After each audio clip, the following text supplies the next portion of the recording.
What is up, YouTube? It's Kingfisher745, and I welcome you to part 3 of the Special Operations 31 task list.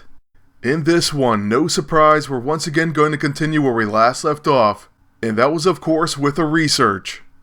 So, I believe task number 11 was the research the Maggia Tommy gun, and now it is finally done.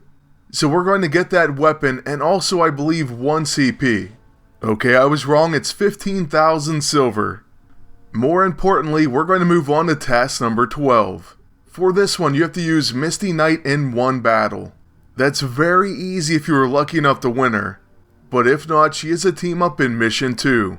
Mine was actually training when this popped up, so I had to wait. But like I said, if you do have her unlocked, you can take her into any battle and you'll get credit there.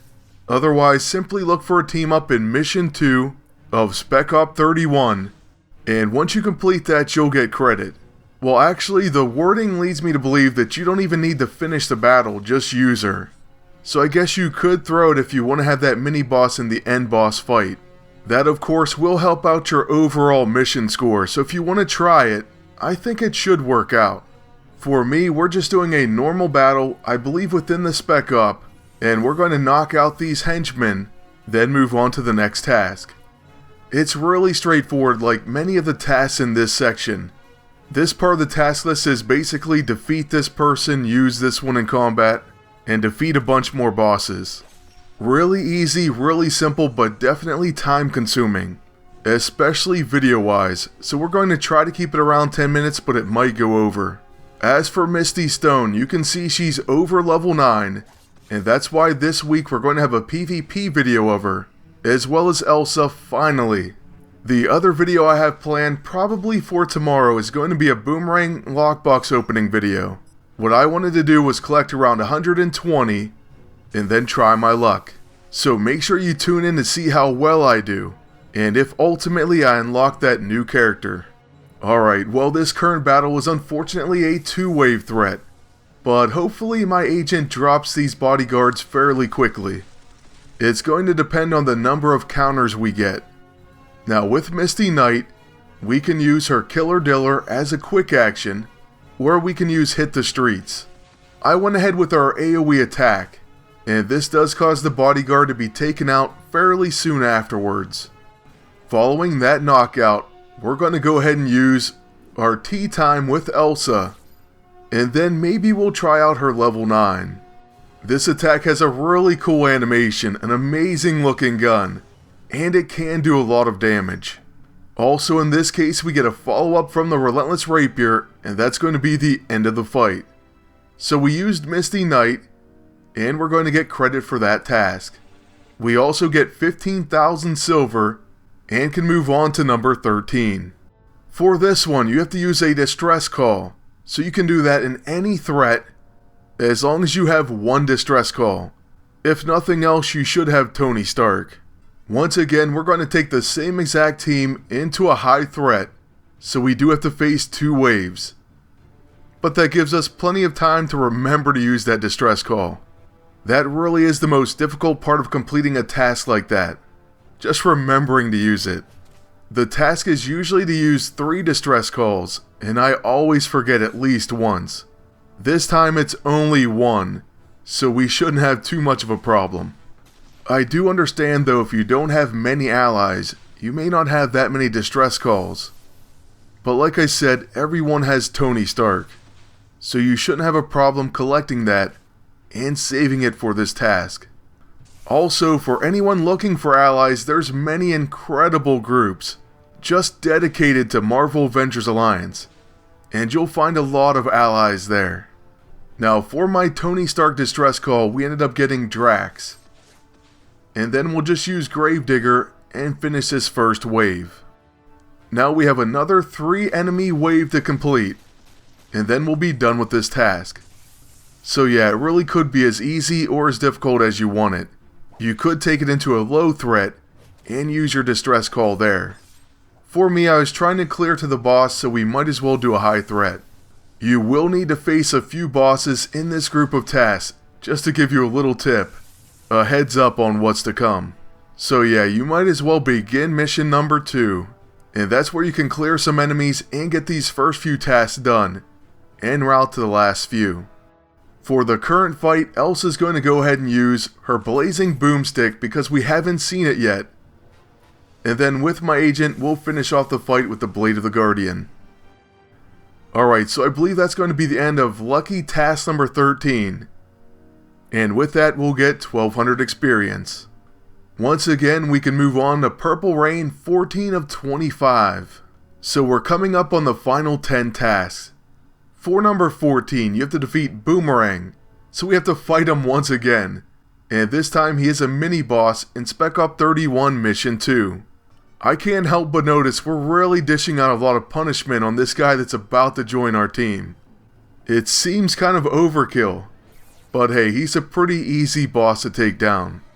As far as him being a hero, or at least a character we can use, I don't want to spoil anything, so I won't say too much about him, or if I have him just yet. To find that out, make sure you tune in tomorrow to our lockbox opening. You may just be surprised. Now as far as that hitman and their protector, he's gone already. So we're going to go ahead and use a Tangler grenade on the top assassin, though we debated hitting Boomerang. Now as far as Punisher, we've been leveling him, and I do believe he's training to 15 right now. I really want to do a PvP look at him with all of his ISO. So that is going to be in the works. As for the mini-boss, well, he was easily taken down. And that's going to mean the end of another task. So we finished number 14. And it's off to the last one before the research. So what do we have to do here? Well, another fight. We have to defeat Shocker, the end boss of Spec Op 31 Mission 2. Shocking, I know. Hopefully it doesn't take us too long because we fought a lot in this one. But our team up's going to be Daredevil, who I do have set as a tactician. I wish I had him in his Man Without Fear costume, but I was too lazy to change it. As for Punisher, this was when we were still getting him some XP en route to level 15. As you can see here, one mini boss that survived is the Vulture, but he won't last too much longer. Especially not once he gets hit with the Billy Club from Daredevil, and a follow-up Relentless Rapier. So with only an assassin remaining, we'll just use our frag grenade. And I believe just like that, it's on to the boss wave. Also in this fight, because we took down a mini-boss, Shocker's all by himself. So we'll go ahead and start with the Blade of the Guardian. Next, Daredevil's going to use his level 1, a Billy Club. And once again, we get a follow-up from the Relentless Rapier.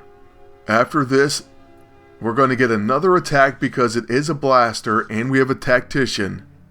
So we use our level 9. Punisher preemptively switches to tactician.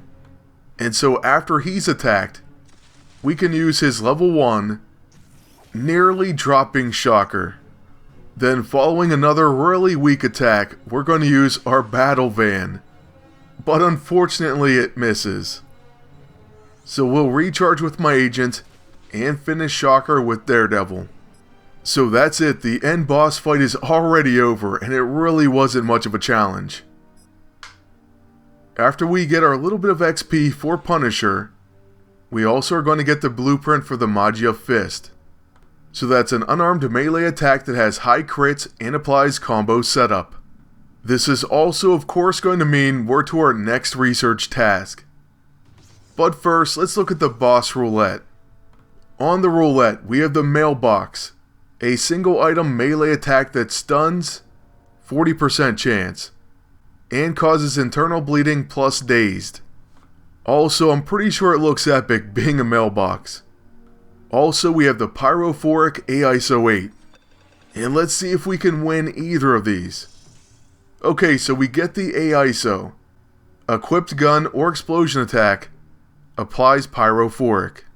Not bad at all, and as far as task number 16, you have to recover a disassembled weapon part and create the Maggia Fist in the lab. It's going to take 1 day, 40 unstable ISO 8, and 5,000 silver. So let's go ahead and get that one started. That of course is going to bring us to the end of part 3, but part 4 will be up very soon. Make sure you tune in and don't miss out on any Spec Op 31 coverage. Plus, all those PvP videos coming soon. Lastly though, I do want to thank you all for watching, ask you to please like, comment, and subscribe. Then until next time, good luck, and take care.